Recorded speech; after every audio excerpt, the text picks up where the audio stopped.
Hi, welcome back, and thank you so much for joining me again here on my channel where I talk to women about different challenges associated with ADHD and how to work through them. Today we're going to be talking about the challenge of ADHD and the lack of motivation and explaining where that comes from, as well as 2 strategies that you can use to get through, work through, and overcome those motivational challenges. A few things that you might think of when you think about lack of motivation are procrastination, avoidance, freezing, shutting down, and self-loathing, which is the absolute worst in this case. It feels like the whole world is closing in and you just can't seem to get yourself up and motivated to do one simple task. That one simple task could be something like putting your sheets in the washer. Maybe your sheets are already on the floor next to your washing machine, but just the act of putting them in the washer and starting the machine is so overwhelming. And yet you can't figure out why that is overwhelming to you, and yet a neurotypical person can just get up and do it. So I'm going to explain to you some potential barriers that come with having an ADHD brain. The barriers in this case that might be stopping you could be that there are multiple steps involved. Perhaps you're thinking of all the other things that you could be doing instead, and then you can't decide where to start. Or your mind is just continuing to wander and think about anything and everything that has to get done, and you cannot filter out just focusing on one thing. Here are some potential barriers. There are multiple steps involved. Maybe you're thinking about other things that you have to do, and you can't decide what to do first. Your mind is wandering to places that have anything and nothing to do with the task that you need to get done all at the same time. Eventually you come back to thinking about the task at hand, but you can't seem to filter out all the other things that are bouncing around in your brain, and you freeze or you crumble and you just cannot seem to do that one task. Every time you think about doing this task, so many other thoughts are triggered about other tasks and other things that you need to get done, and you shut down. You become extremely overwhelmed. I'm sure most of you, like me, have heard those voices in your head that say, just focus on the one thing, get it done, it's easy, why can't you just do it? And sometimes, maybe sometimes, those voices are helpful, but most of the time, they're really harmful, and they make it harder to get the things done because you feel awful about the fact that you're not doing it. Today, I want to help you learn how to turn down the volume and mute those voices so you can understand why you're feeling the way you're feeling. Start honoring your abilities, noticing and recognizing your physical and mental energy, and at the end of the day, realizing why you're avoiding these tasks so you can learn to work through the difficulties. When you learn to understand, acknowledge, and accept your ADHD, you in turn begin to understand how it affects every aspect of your life. That's where your growth begins and your awareness of self flourishes. And then you're able to work through your ADHD symptoms so you can use your strengths to work through your weaknesses and overcome those awful challenges that you've been working on for so long.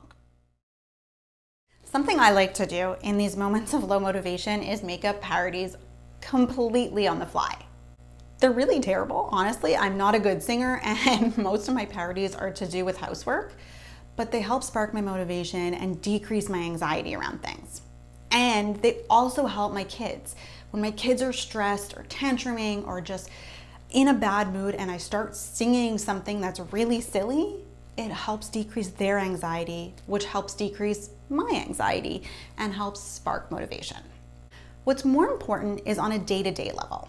On a day-to-day kind of overall basis, it's important to have a somewhat structure in place for how you're going to approach these tasks that you just don't want to do, that you have no motivation to do. You need a concrete way to think about decreasing your stress and increasing your motivation, also known as the ability to start a task and finish it. If you just stop for a second and try to pay attention to all the thoughts in your head, it's going to feel like a million bouncy balls are going back and forth. Try and catch just a few of them. Now, thinking about those few thoughts that you caught, which one causes you the most discomfort? Which one causes you to want to plan an escape route, a very elaborately planned escape route, because you just want to avoid it at all costs? I want you to take that task, and that's where we're going to implement your strategies. The first strategy is to do it as your first task of the day. If it's something simple and easy to do as your first task, that's great. Do it there. If you're most productive and you're most at your peak performance in the beginning of the day, and this is a labor-intense task that requires a lot of mental energy, then perfect. Beginning of the day is your time. But if you're not 100% awake in the beginning of the day and the task that you need to do requires a lot of energy, which is why you've been putting it off and you have no motivation, then look at the time of day when you're at your peak performance, the time of day when you're the most productive. We all have that time of day. For some people, it's in the morning. Some people, it's kind of when their medications start to kick in, depending what time you take it, maybe an hour or two after.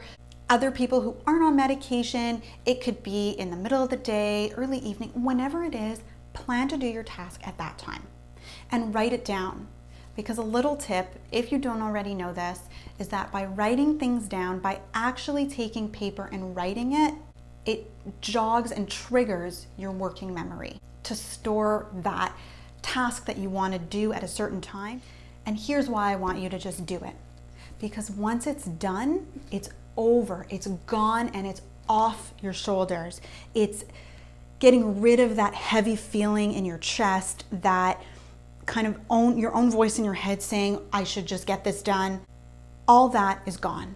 Once you do it, it's done, and you will feel better. It's actually the act of getting it done that is hard. So I'm here right now to motivate you to go do that task, do that one thing, set a time that you're going to do it, and just get it done. And if it can't be today, let it be tomorrow. Whatever it is, I encourage you to do that. These are just two simple strategies that I teach my clients and that I personally use myself, because if you don't know already, I have ADHD too. And implementing little things like this has made a huge impact, not just on me, but on the people I live with and love so much. So it's very important to make these small shifts, because when you help yourself and you help others, you end up feeling better and more motivated long term. I truly and sincerely hope this video helped you in some way. And if you want more information, if you'd like to reach out privately, you can. My email's in the description below. There's also a link to my Facebook group, which is a community to support women like you with ADHD who have all these struggles and are just trying to look for people that can give them that support and maybe realistic strategies that will work for their unique needs. And if you're interested in personalized support and you want to know what I can do to help you, you can go into the description and find the link to my website and book a free call to find out more about my program and how it might help you. That's all for today, and I'll see you in the next video.